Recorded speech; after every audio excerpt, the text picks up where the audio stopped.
Welcome to Davide at Impera 1.2, and in this video we're going to be having a look at the impact of the Power and Politics free LC that was released on the 30th of November 2017 if you're watching this in the future. But before I get into what this video is going to cover, a couple of points, guys. The first one is I want to give a very big thank you to Dresden and all the other guys in the Davide et Impera mod team who've worked very hard in a very short period of time to allow us guys to carry on playing Davide et Impera with the new changes literally on the day it was released. I know some of you had access before, but I'm talking about the fact that there's this continuity, and I do really want to say a big thank you to the guys in the team that made that possible. And the second one, guys, is the fact that there is still fine-tuning going on with these changes.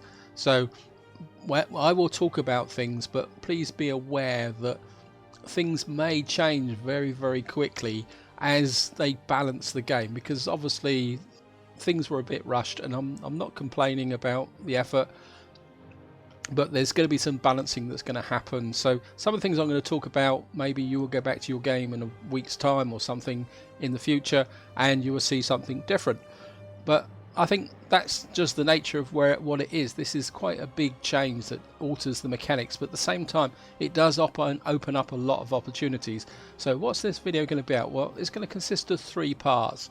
What I'm going to do is go into the Carthage campaign on a start and just give you an overview of what you will see when you start a new campaign. Then I'm going to load the Parthia campaign just to give you guys a view of what the campaign will look when you've made a bit of progress. And then of course right at the end, just for a bit of entertainment, guys, I'm going to open up my Roman campaign, which is fairly advanced. I've not opened it yet, so I've got no idea what the update's going to do to it, but that would be just a bit of fun, just a bit of consequences. So what I'm going to do first is load the Carthage campaign. I'm not going to play multiple turns, so this is not the start of a new campaign, just so you guys can get a view of what you're presented with now when you actually start a new campaign. So here we go, guys. I'm just going to start the campaign and I will join you on the campaign map.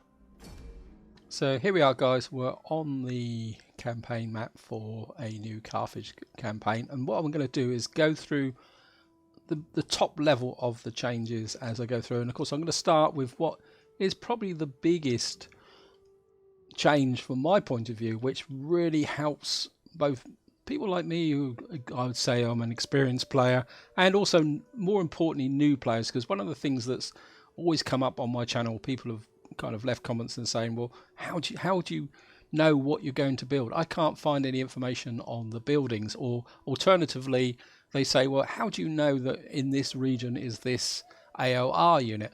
And that's always been a big problem, because just getting that information out, well, that's actually been well and truly solved now. And we're going to start with the army. There's an army over here. You see we've got a little army here, and if you right click on it now, you get information on all the units here. And more importantly, you get the strengths and weaknesses. And of course, what you don't have to do now is hang over here trying to actually get these traits. And of course, more importantly, it also applies to your new troops. So you can go literally flip through and see all the new troops, and also your mercenaries here. So you can now see what the details, the strengths and abilities of your mercenaries when you're trying to make decisions, and I think that's quite key.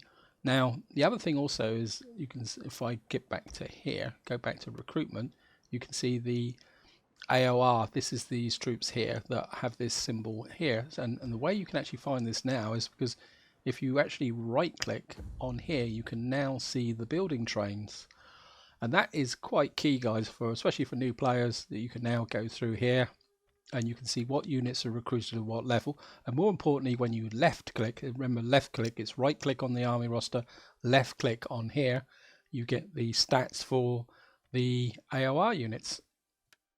And more importantly, down below here, you've got your garrison units. And if you're really fascinated, guys, you can left click here.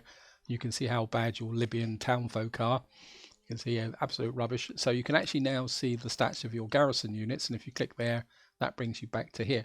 So you can now see the building trains all the way through. So you can actually click on here and you can actually see the building chains through here. But Another trick, guys, is if you click here and you do that, once you've opened this up, you can actually now go like this.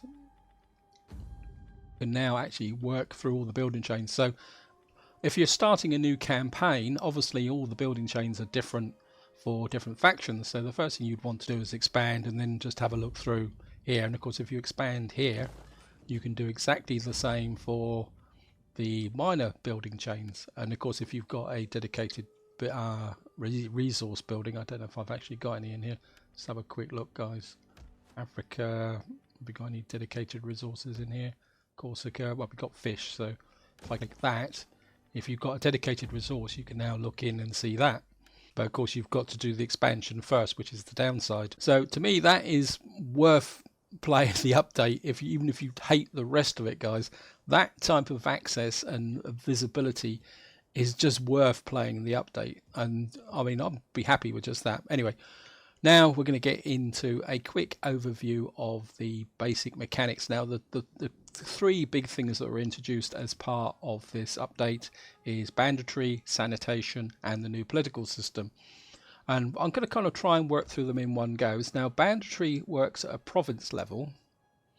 And what you actually see here, when you put over banditry, you actually get trade routes and regions.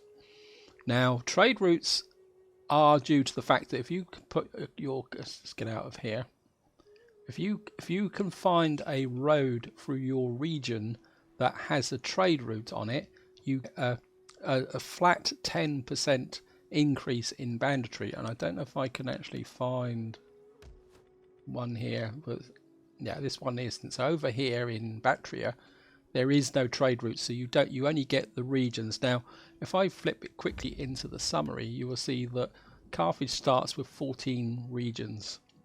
And what seems to happen is that when you start with the banditry, the first 3 regions are free. You get no banditry, and the way you can check your banditry is down here. So I've just done some testing on this, and the only surefire way of ensuring that you get no banditry impact is when it's 0. As soon as it gets to 1%, there's a 1% chance of doing it. And on my Parthia campaign, I was just testing things at random, and in one of my richest provinces, I had a banditry effect. And what banditry actually does, and I haven't really tested how long it lasts for, but it's the equivalent of me doing that. You lose all your income from there. Although I think there's also other random effects. If you guys know different, feel free to tell me. So you've got these flat impacts here with banditry, which will grow over time. Obviously, as you get more regions, your banditry will grow, and it seems to be uniform across the whole empire. It's not based on distance or anything like that. But you will also see there that you get a -5 reduction due to the presence of an army. And what you can do if you come out, and if I go into patrol, you will see there's a -8. So if I put this guy into patrol, you can see the banditry is now reduced to 1 in this area, because we're now getting an effect from the army in patrol. So basically he's having an effect of 13 on the actual area here, but it's also saying that I'm actually getting an effect from building. There we are, a fishing port. I've got a fishing port here that's actually giving me -3 banditry. And just to show you guys is, as you go up here, some of these different buildings impose banditry, like the fishing port, and then it goes up here, and you can also then you see that the squalor starts to kick in. So when you start a new campaign, it's going to be very, very important that you actually go through these buildings and get your head round what you do and do not need to build. Now, the sanitation, unlike the banditry, actually runs at a regional level, and it's these green icons. If you've played Attila, I think you're probably going to get a feel for how the sanitation mechanism works, because I think what CA have actually done is actually taking it from Attila, and I get a feeling that what they're actually doing is experimenting with new mechanics for their next historical release. Anyway, guys, I don't want to labour this too much, but what I do want to show you guys is that if you come through here, and this is a change that Dresden has actually released in the last 24 hours, I think. I'm recording this on the 2nd of December 2017, if you're actually watching this in the future. And what Dresden's actually done, okay, he's not going to find. I'm not going to find it. I'm going to have to. Let me just expand this, guys, so I don't have to go looking. So a lot of sanitation actually comes from buildings, but what some of them do is actually now have. Oh no, this one's actually per. It says sanitation per region, but there are some buildings that are actually. Oh, because this has got a sanitation building in here, and this says regions to province, and this emphasizes, guys, that depending on the faction you're playing, these will be different. Obviously, because Carthage has wells, sanitation effect for the whole province is actually based on this area here. So that's something that you need to bear in mind now when you're planning your settlements, because obviously, and again, if I expand this, if you come to food, you get squalor from growing food, but at the same time you can also get some sanitation from. Oh no, I don't get sanitation from here. Okay, I think in my Persian campaign I was getting sanitation from this building, so you may actually get variations between common buildings as well. And the other thing you can also do, guys, now is come in here into research, and I think it's in this tree. You can actually, different researches give you plus 12 sanitation for all regions. In fact, I think maybe something like plus 12 should be actually up in this area, or maybe it should be like a cumulative plus 10, and maybe down here you've got one where it says advanced construction techniques, maybe that's a plus 2 per region. That's me just throwing something in there, guys. And the other thing I would suggest is that tactics is normally an area of research I don't do very much, so maybe in tactics here with the improvements like weapons proficiency or something, maybe that you get something like a plus 3 to banditry for the faction. I mean, that might be an idea, because obviously, if again, just returning to banditry, sorry I'm jumping around, guys, but I mean, to get the military victory condition, I've actually, it says 50 port settlements. So if you imagine I've got to get 50 port settlements, and you add that on, that means I'm going to have to get about 90 regions. So you can imagine how high this banditry is going to get by the time you get to your end of the campaign. And I think that's enough for the banditry and sanitation. I will come back to it when I actually get into the Parthian campaign.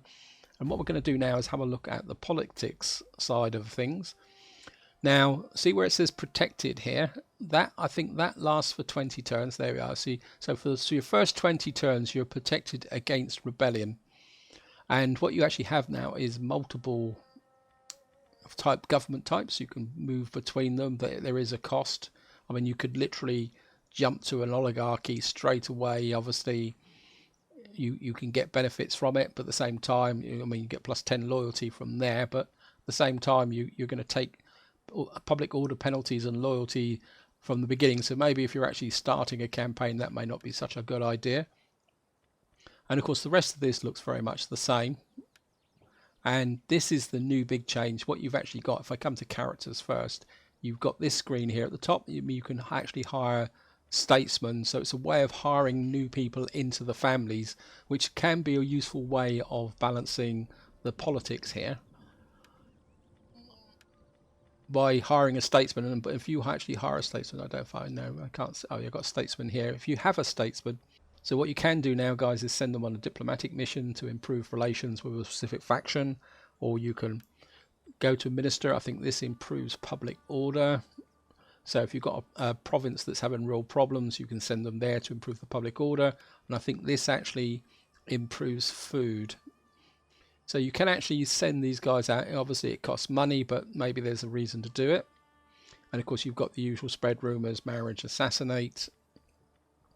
And if we come back to this area now, what you've still got the government type on here, but the various families now are factions within your empire.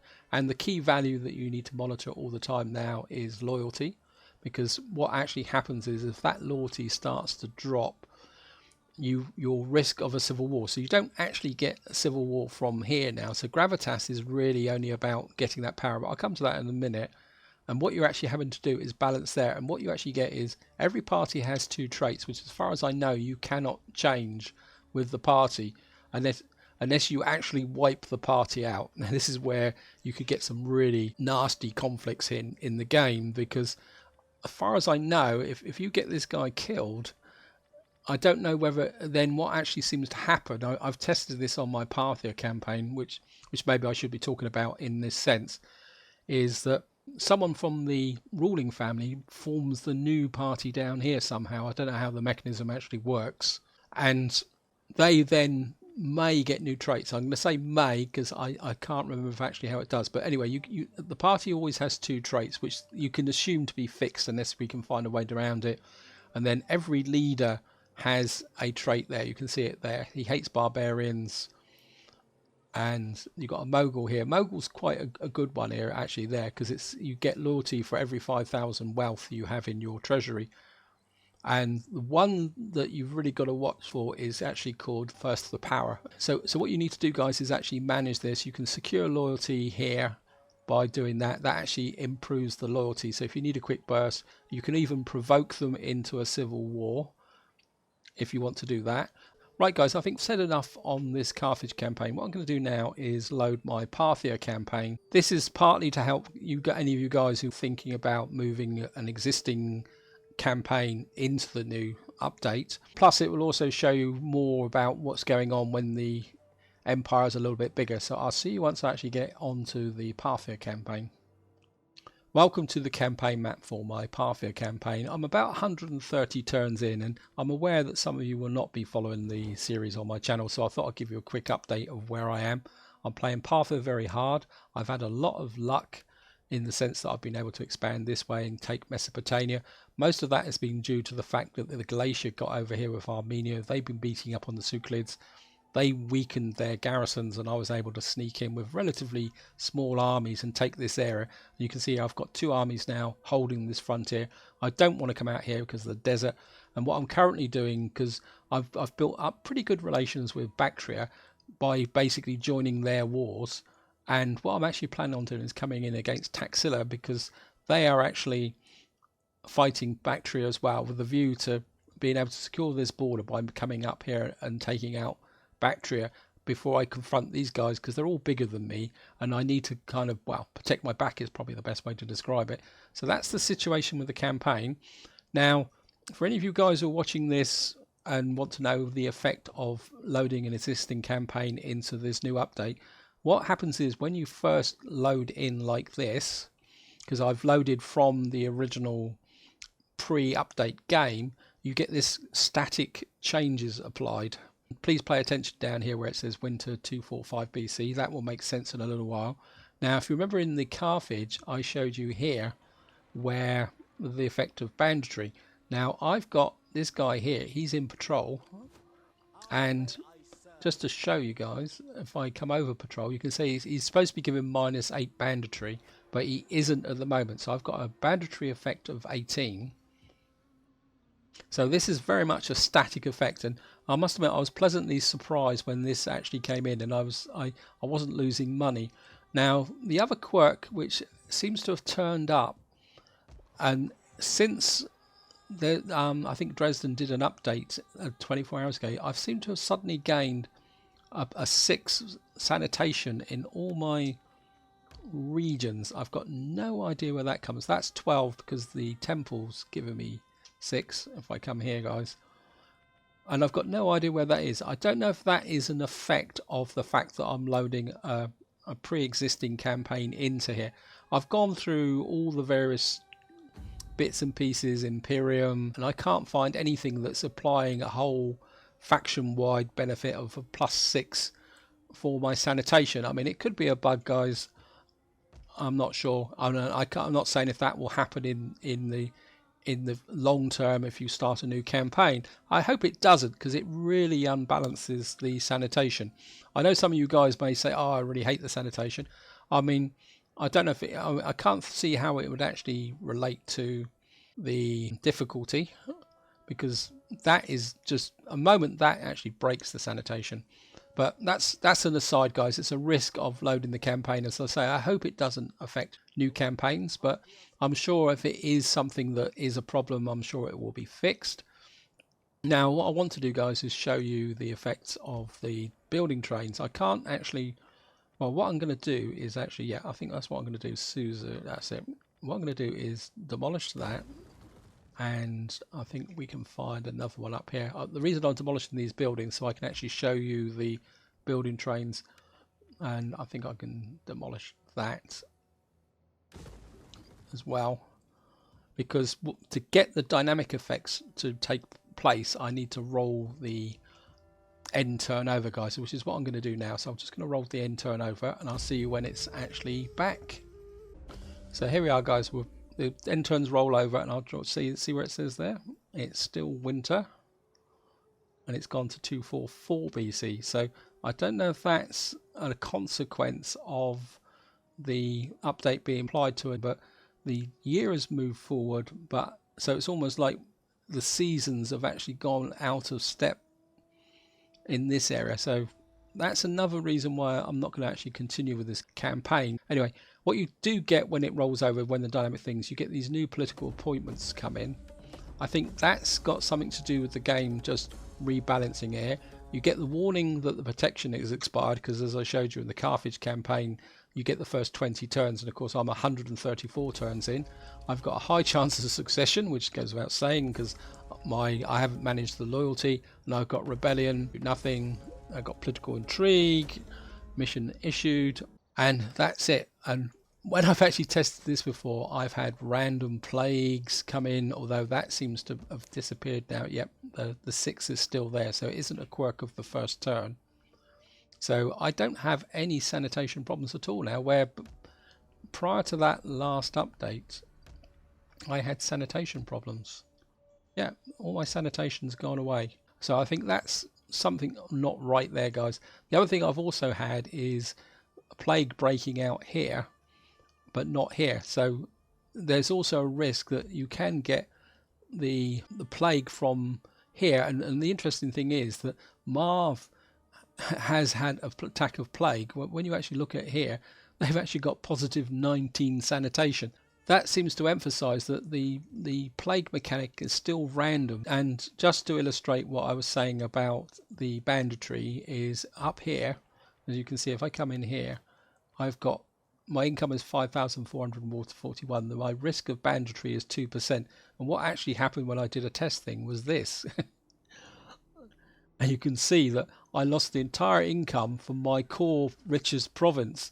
And you can see I immediately plunged to minus 3,574. So I think that introduces a new element to the game, guys, in the fact that once you start getting to a certain size, you can't keep bouncing along the bottom with spending all your cash. You're going to have to build up a bit of a war chest to deal with this. So that's another kind of quick tip, guys. That's something you're going to have to learn to live with. And disease, at the moment, as far as I know, disease does not seem to affect population.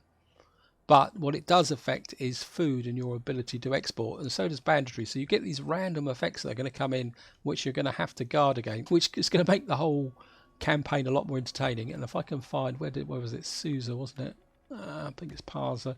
And what I want to do now is, we've got the building chains here, and what I want to do is, if we just oops, nope, I don't want to build that. I want to right click. You can see now that the temples in this faction have a regional effect, but no provincial effect. And I can't remember, I think, let's just have a quick look through. And this is what you're going to have to do, guys, is Academy of Medicine. There we are. So if you're playing Parthia, what you're going to be looking for is this building, because you're going to get +2 sanitation, +4 sanitation for the whole province. And of course what you get here is this one here, which is courier station, which reduces -8 banditry. So again, you're going to be looking to build courier stations. And I don't think that reduces banditry as well, patrol stations. So playing Parthia, you're going to have quite strong management there, although what you're building bazaars will actually increase. And what I've noticed is, by going through these chains, is that the banditry tends to be related to commercial buildings, and I think it's profitable buildings here. And of course your industrial buildings have squalor, but if it's pure commerce like this side, you actually get banditry. Or a combination of the two in this one. Wow, that's going to make life interesting. But having said that, guys, what you do get, actually, if I can find, where did I Did I knock down the main building? Oh, here it was here, guys. So if we just expand this, or look at this one. Oh, I didn't actually, I didn't knock that one down. That's what I meant to do. Actually, we should be able to do it in here. Actually, that's it, yeah. So if I look at this, in your provincial capitals, you've got the Satrap's Palace, Eastern Governor's Palace, Eastern Royal Palace, which will give you quite substantial reductions to banditry. And that will increase banditry. That's wealth, that was free. Now, in this one, I'm sure, no. So this is basically what you're going to have to do, guys. Obviously, again, you can see this is commercial, so it's actually increasing in the banditry there. But these guys, these gives good public order. So you're going to have to balance your settlements a lot more carefully as you're building your empire. And the other thing also that I've noticed is that the barracks themselves reduce banditry. So a tactic that I've used in the past in my campaigns, that when I've actually expanded, I've knocked down the military buildings inside, may not be so strong now from a perspective of this, because you may need to keep the military buildings in here. I don't know if this is actually got that one. Interesting, the cavalry doesn't reduce banditry. So that's something you're going to have to bear in mind now, guys, when you're actually taking your campaign forward. And just have a quick look at the research here. Now, the research in here.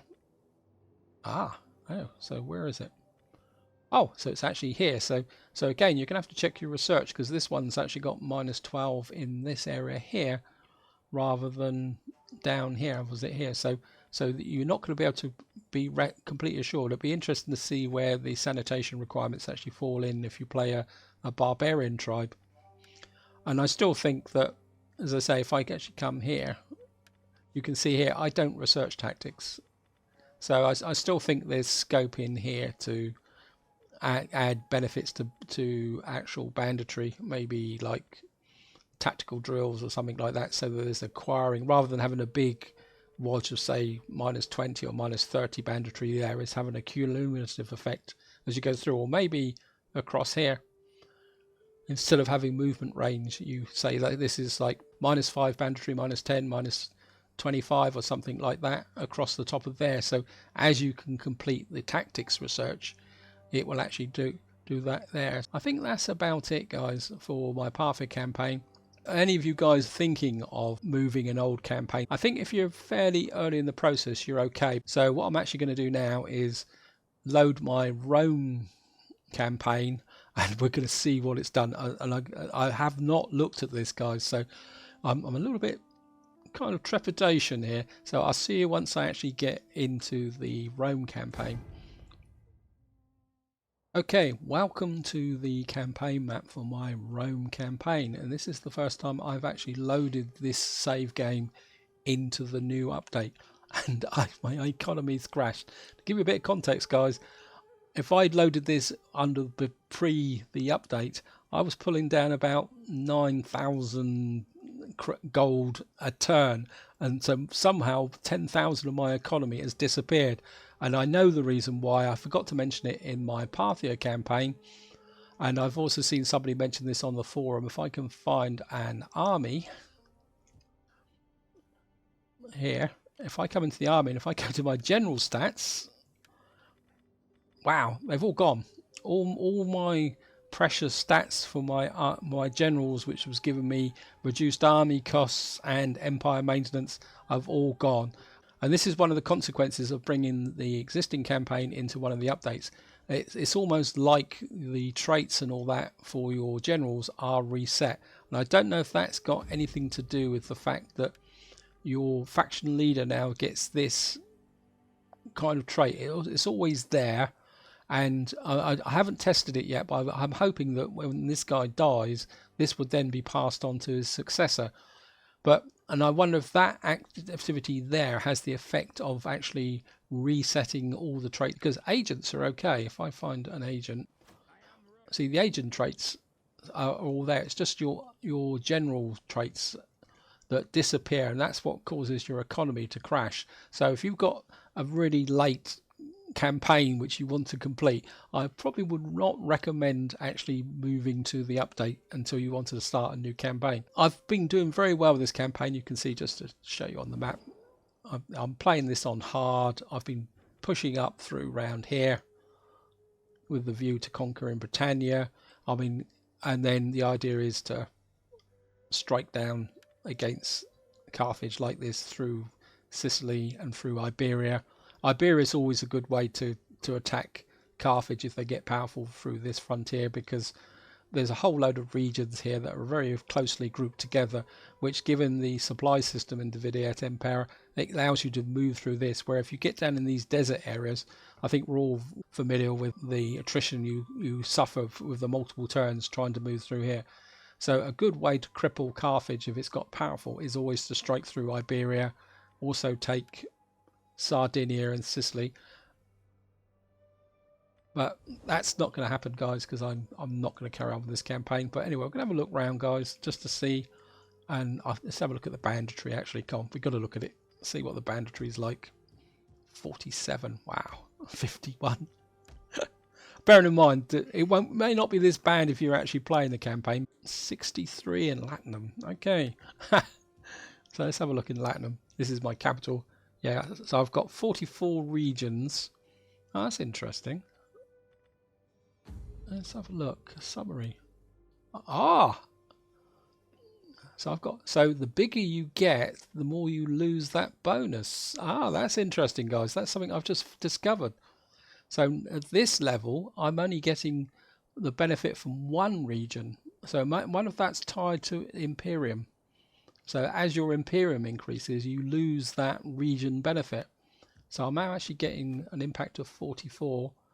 And of course, I've got an army here, but of course, he's not contributing. So when I run the turnover, that would actually, let's run the turnover, guys. I've got to do it, guys, just to see. Actually, but I'm sure.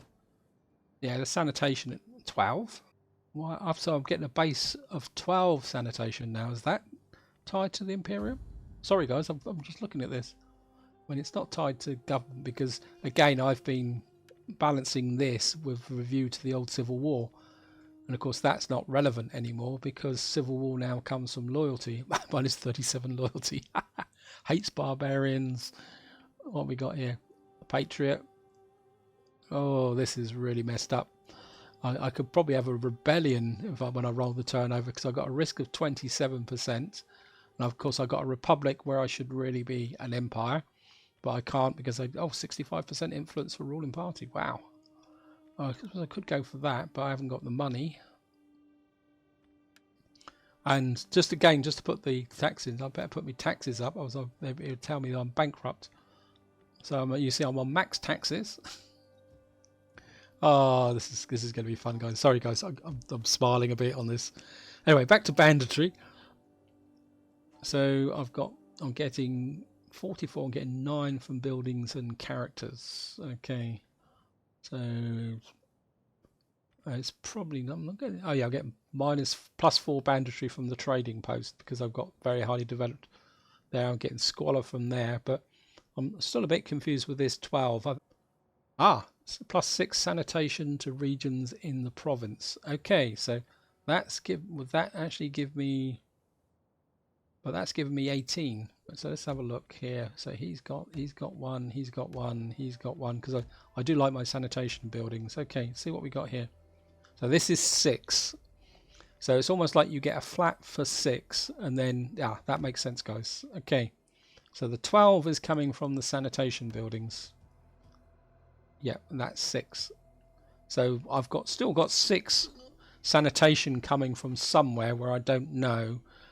And it can't be actually related to the thing. Anyway, if any of you guys actually know where that's coming from, I'd much appreciate it if you could drop a comment, because it's starting to do me in a little bit. But I will be testing. Anyway, we're going to go for an end turn, guys. And actually that's a good example as well, because what I'll be able to do is demonstrate something else that I haven't actually mentioned so far, which is I will just whack these in. And of course, now what you can do is when you go mouse over here, you can actually see all the traits. And maybe for banditry is maybe giving some traits in here which may affect Banditry to make a general bit more effective. I'm going to give him my favourite Knight Commander. I always give it. I'm going to suffer because I've lost the Knight Commander. I don't know if was that the only one here. Yeah. So and again, just another thought, guys. Sorry, this is very much on the hoof now. Is maybe we can set. Maybe has there been any added new traits? Not traits, edicts. Oh, we can get party loyalty. That would be good for a political party ruling this province. Okay, so let's have a quick look, because there's something else I didn't show you when I actually come here. You can actually see this. So you could. So if you've got a political party that owns that, so let's run through this, guys, just out of curiosity. So these guys are the plebeians. And the plebeians are actually down here in Thrake.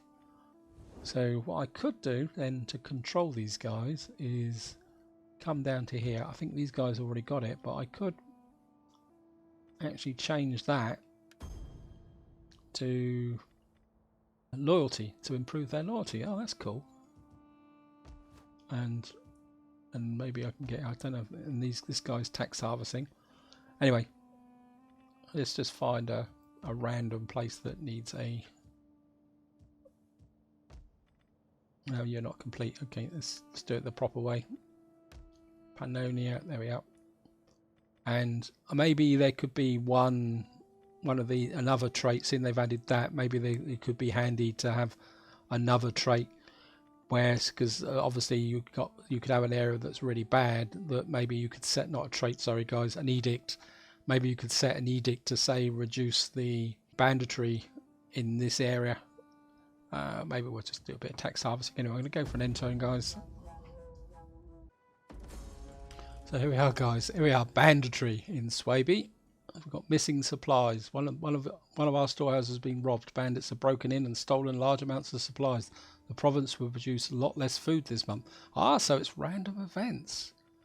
Okay, have a look at that. New political election. This is what I was saying, guys, that this readjusting itself. Warning, protection expired. Again, that's the message. Got a food shortage in Rome. Increase in rank. Oh, we actually got something positive. But of course we got no plague. So where was that?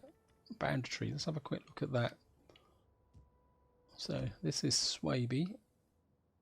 And we've got no food. So we've actually got the income, but we've got 0 food. So there we are, guys. So I've got absolutely no food.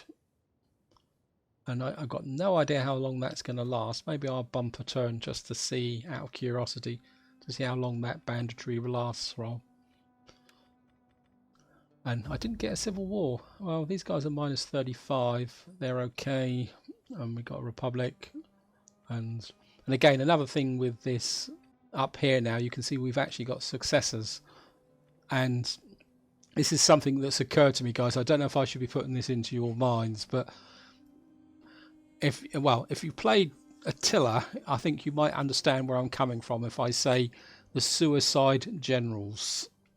Because what you can actually do is to say, if you come here, you can assassinate. But the trouble with assassination is, one, it costs money and it costs influence.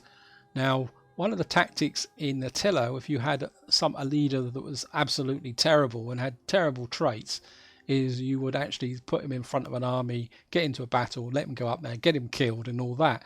So if you've got someone here who's really having a negative effect, and you've got someone here who will make a very good successor, I can see like this guy here, so he's into Fernham. So you'd get him into a battle, get him killed, and then your new successor will come through, who's there. And I suppose it's also going to be a way of, how can you say, dealing with one of these leaders dying at an inconvenient time. I suppose, I mean, you could actually do it. Well, I don't think it would actually apply to your faction leader. This is really blowing me away a bit, guys. So anyway, so that is something to think about, that you can actually kill off some of your leaders here. And another problem also, which I want to talk about actually now I'm coming here, things are flowing into my head. Sorry, everything's a little bit disjoint, guys. Now, this relates slightly towards the vanilla game, or if you play the Divided Empires DLC, if you really want to play it. Now, In Divide et Impera, as you move through here, there are consequences. And you've got to remember that it's gravitas that now drives this. It's loyalty that drives the civil war and succession, and it's gravitas that drives here. And in Divide et Impera, you've got consequences. So you're still going to have to try and balance your gravitas. But if you actually play Divided Empire, I've played about 40 turns last night on it, and well, it's an acquired taste. I'll put it that way, guys. And in the vanilla game and or the Divided Empire DLC, there are no negatives for in your kind of power base. So the emphasis is piling on the gravitas, getting up to here, getting all the positive bonuses. So what you could effectively end up with is all your generals in the ruling family, where in the case here I've got them balanced because I was trying to balance under the old Civil War mechanic, and then what you'd have is just one leader in here, because so everyone else would be up here, because of course you can hire statesmen and all that, so you can hire statesmen and then slip them in as generals at the same time.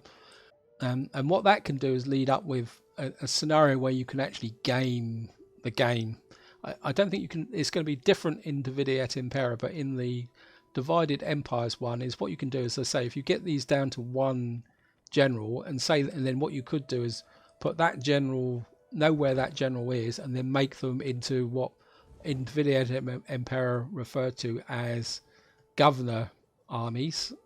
So then when you actually like guys like this, so he's got kind of 2 units, say 3 units, this guy's a bit overpowered, and of course you know where they're going to rebel, so let's just come here. So these guys, the plebeians, are going to rebel, so my rebellion is going to be here.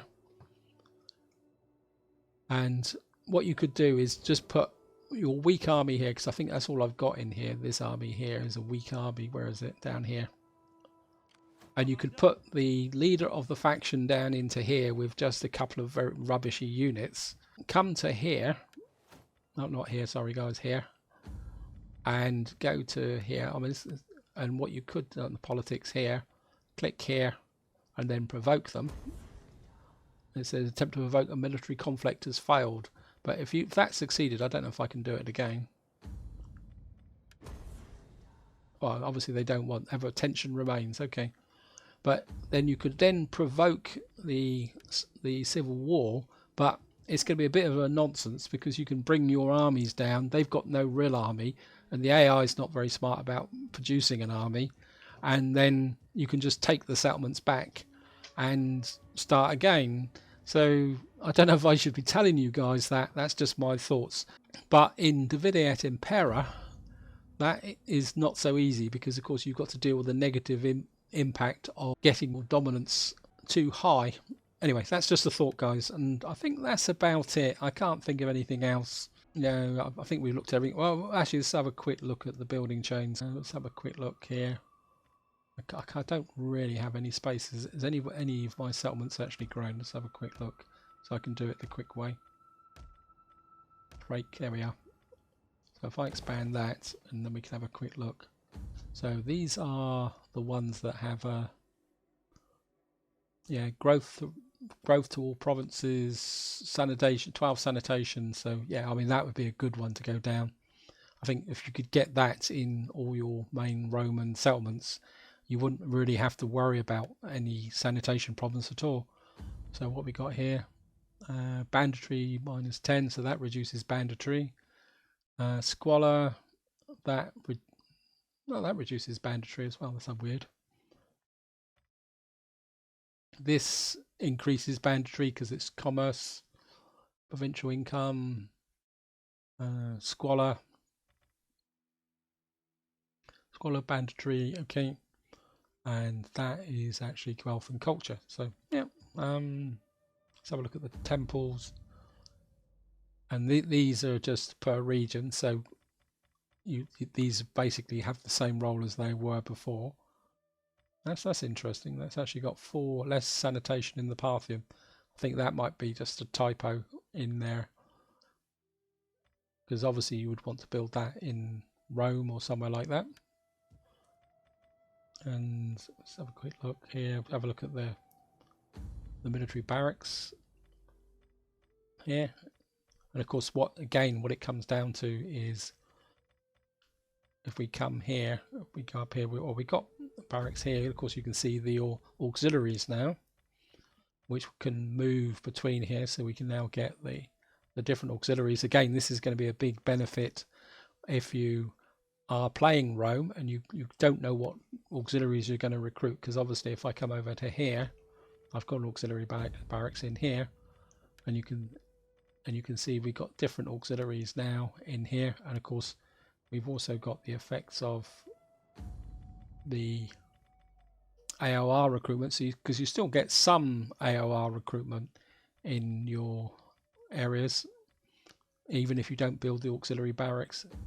So we got auxiliaries there. Let's see if I can go right over to here. I think I've got an auxiliary barracks over here as well. Oh, they still look very. Oh, they got we got Dacian Phalanxman in here. Okay, so some auxiliaries are fixed and other auxiliaries. So I'm actually learning about auxiliaries. Anyway, guys, I think that's about it. I'm starting to ramble, and again, a big apologies to any of you guys who may want to see these campaigns continue. I don't think it's really worth it, because the sanitation's broken, and I mean that may be fixed, because I don't know where that +6 sanitation is coming from, and I think that is a bit of a breaker, because it reduces the need for this, because you can see here I've got with that building there, I've got sanitation 18. So what's the point? Sanitation. Why have I got sanitation of 26 here? There's something not. Oh no, that's not me, is it? Okay, I've got sanitation of 12 here. I don't know where that. Yeah, because I've got that temple there. Okay, let's have a look at this. This is a sanitation of 8, because that's being built. That's got a sanitation of 6. So I've got, so having this sanitation of 6 all the time, I mean, there's no point in me actually building that temple there, except for religious purposes. So I think maybe that's something that's crept in, that's unbalancing the game a little bit. As I say, it could be the consequence of porting the game over. It may not actually happen on a new campaign. And I think at that point, guys, I've rambled on far too long. Apologies if the video's too long, and I hope you haven't been too bored watching it. What I will say, guys, is this is me. It's literally skating over and seeing what I can see based on my campaigns. If you know better, feel free to add a comment. If you've got a question, I'll try and answer it. And if you definitely know where that random 6 for all regions comes from, I certainly appreciate you telling me that. And of course, if you've got any other tips you've picked up, and as I said before, what I will be doing is starting a new campaign on a faction with a large number of regions. My inclination for maybe not a single region, but is an area I want to go in is with the Bosphorus Kingdom. That kind of holds my attention. I've got a fancy for doing that. And I think this is where I'm going to leave it, guys. Hope you've enjoyed the video. Hope you found it interesting. And until next time, whatever you do, enjoy your game.